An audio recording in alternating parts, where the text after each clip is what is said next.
Selamat pagi teman-teman dan ibu dosen. Di sini kami dari kelompok 2 akan mempresentasikan hasil pekerjaan kami. Dan materi yang kami bahas adalah konsep kebutuhan peserta didik dan prakteknya terhadap proses pembelajaran. Ya, saya sebagai ketua, saya akan membawa sedikit materi. Yang pertama, tingkah laku individu merupakan perwujudan dari dorongan untuk memenuhi kebutuhan-kebutuhannya. Kebutuhan-kebutuhan ini merupakan inti kodrat manusia.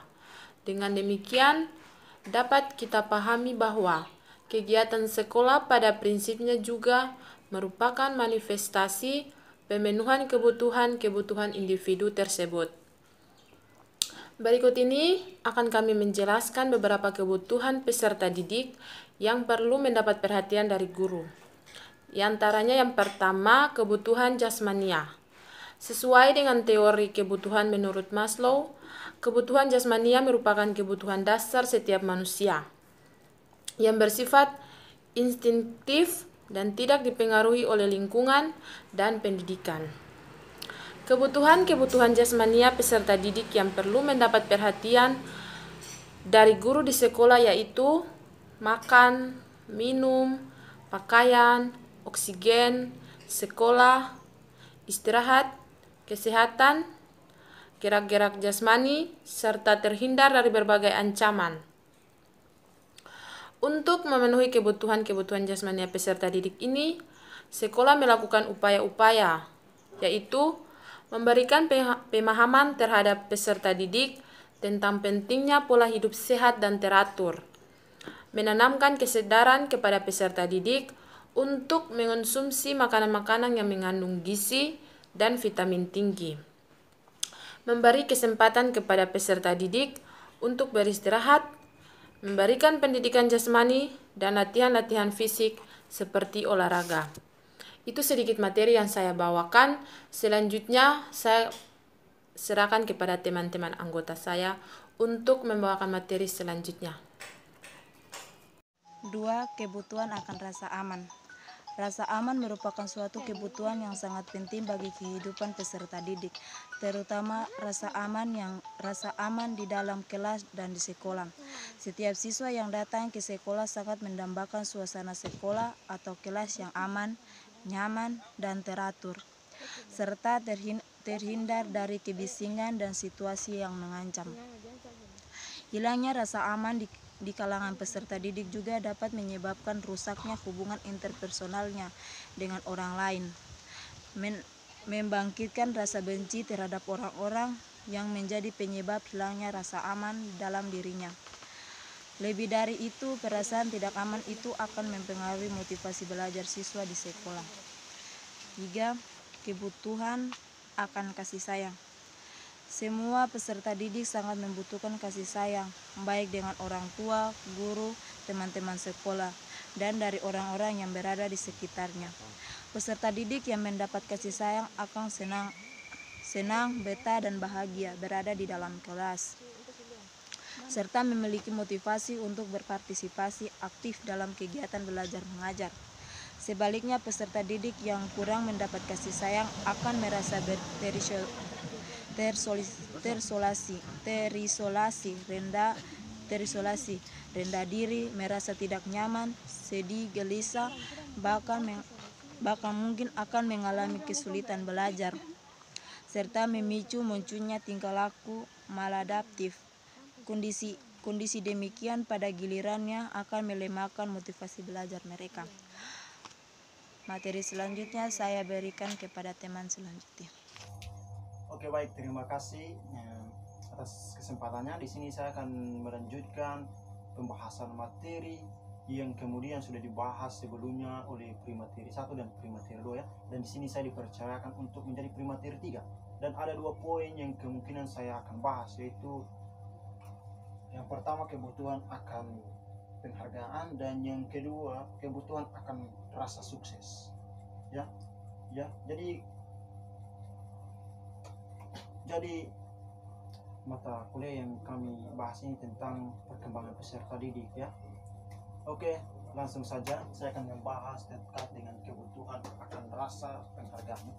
Oke, guys, oke teman-teman, dalam proses pembelajaran di sekolah, tentu seorang peserta didik dia juga ingin mendapatkan penghargaan dari sekolah ya. Bagaimana seorang peserta didik mendapatkan penghargaan ini? Maka seorang peserta didik membutuhkan berbagai macam peluang ya, berbagai macam peluang yang dibuka dari lingkungan sekolah, macam dibuka ya dari lingkungan sekolah. Seperti apa yang saya maksud dibuka ini? Macam berbagai macam lomba ya, agar seorang peserta bisa mengharapkan untuk bisa mengikuti lomba tersebut agar kiranya dia bisa mendapatkan penghargaan. Penghargaan apa saja yang ia dapat, mungkin berupa sertifikat atau kado istimewa atau apa saja ya. Jadi seorang peserta membutuhkan lomba seperti apa yang dimaksud, mungkin dari jenjang SMA ya, menengah atas, yaitu mungkin dengan mengikuti paskibraka menjadi anggota paskibra ya, atau ada juga lomba lain terkait dengan mungkin diskusi antar sekolah ya, atau ada juga mengikuti olimpiade ya. Itu akan ada penghargaan yang diberikan oleh para peserta yang akan menjadi pemenangnya ya, dan ada juga akan diberikan sertifikat kepada peserta yang kemudian mengikuti lomba tersebut ya. Dia akan mendapatkan sertifikat walaupun dia tidak mendapatkan juara ya. Itu teman-teman. Jadi kita masuk pada poin kedua, yaitu kebutuhan akan rasa bebas ya, kebutuhan rasa akan bebas ya. Kalau kita berbicara tentang kebebasan dalam proses pembelajaran, maka peserta atau seorang pelajar dia ingin bebas ya. Bebas apa yang seperti dimaksud dalam proses pembelajarannya? Bebas berargumentasi dan bebas menyampaikan pendapat ya. Jadi seorang guru tidak boleh membatasi argumen dari seorang siswa ya, seperti yang dikatakan oleh Shihogin ya. Ini di gambar-gambar sains, Shihogin yang menyatakan bahwa guru yang tertahan kritik layaknya untuk masuk ke dalam jurang ya.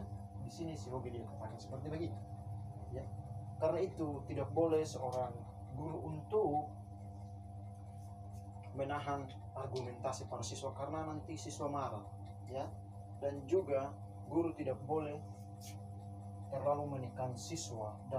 Dengan hal ini guru dan para pihak sekolah tidak boleh terlalu menekan siswa dalam kebijakan-kebijakan yang kemudian dibuat dalam lingkungan sekolah, seperti menekankan siswa tidak boleh berkeliaran ke ruang dan siswa selalu berada dalam ruangan saja ya, tidak boleh keluar dalam ruangan. Itu kan akan membuat siswa bete dan tidak bertahan dalam ruangan, karena mereka ingin kebebasan.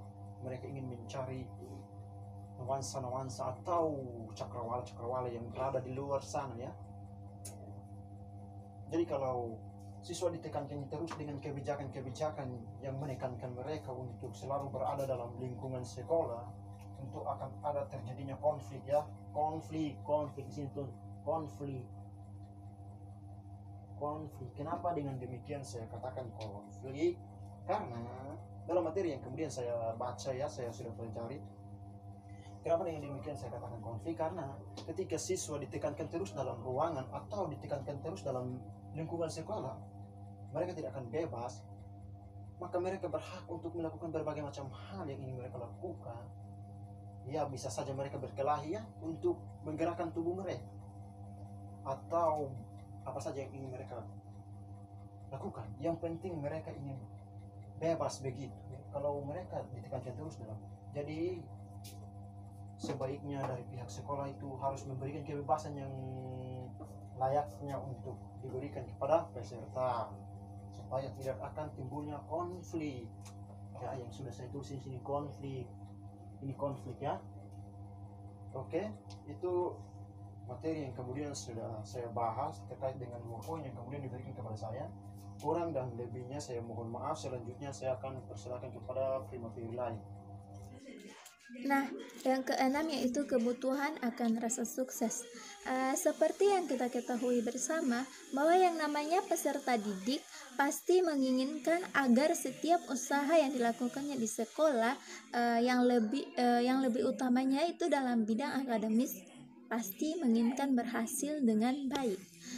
Peserta didik juga akan merasakan senang dan puas apabila pekerjaan yang dilakukannya itu berhasil. Nah, hal ini menunjukkan bahwa rasa sukses merupakan salah satu kebutuhan pokok bagi peserta didik.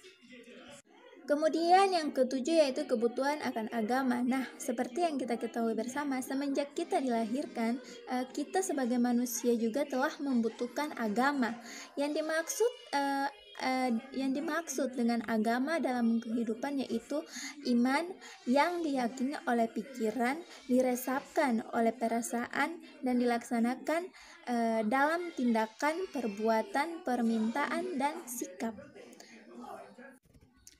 Kemudian kebutuhan peserta didik khususnya yang beranjak remaja kadang-kadang tidak dapat dipenuhi apabila berhadapan dengan agama, terus nilai-nilai sosial serta adat kebiasaan, terutama apabila pertumbuhan sosialnya telah matang. Nah, mungkin itu saja yang ingin saya jelaskan dan yang sudah teman-teman saya jelaskan. Jika ada kata-kata yang kurang berkenan di hati Anda, saya dan teman-teman saya mohon maaf mewakili teman-teman saya semuanya. Wabillahi taufiq wal hidayah. Wassalamualaikum warahmatullahi wabarakatuh.